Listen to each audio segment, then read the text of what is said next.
Yo, what up, guys? It's your girl AMAc back, and today I'm gonna start a new series where I take the time and tell you guys instances of when I've made mistakes along the way in my career, starting from the very beginning where I make really dumb mistakes, but they're just things that I didn't know at the time. I hadn't been taught, I didn't learn, and you have to learn from all of your mistakes.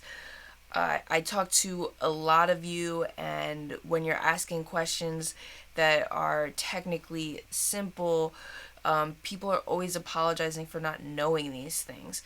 So I really wanted to shed light on the fact that you just don't know until you're in it. Sometimes you get fortunate enough that somebody had told you before you go into a session to make a fool of yourself, and sometimes they haven't, and then you learn that lesson and you never do it again.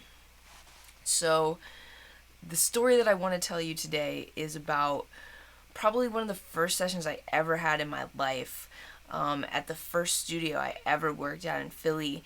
And why was able to get this job, I still don't even know, because I definitely was not a professional audio engineer by any stretch of the imagination at this point.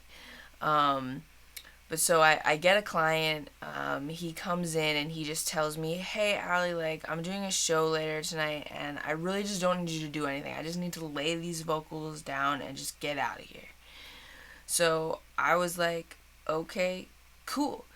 And I literally didn't do anything because he told me not to do anything, which means that I didn't change the level of the track. I didn't put his vocals on top of the track. I didn't do any mixing of any kind, but I felt like he told me not to do anything, so I'm not doing anything. And after the session was over, the guy who owns the studio comes in and he's like, hey, I want to listen to what you did. So I play it for him and he's basically like, why is this like this? His vocals are so buried. This doesn't make any sense.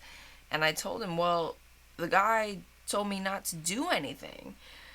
And the guy who owns the studio is like, look, Allie, I get it, but you still have to put his vocals on top of the beat no matter what, always.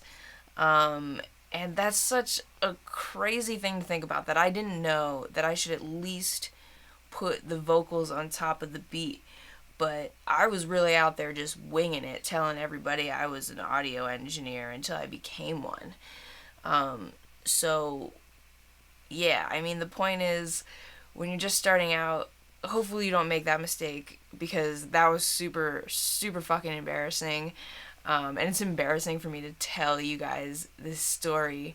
But I really just want to get across the point that it's okay to not know everything, and hopefully from these videos and this series, you guys will learn some of the mistakes that I made, and you won't ever have to embarrass yourself like that. And that's all I got for y'all today.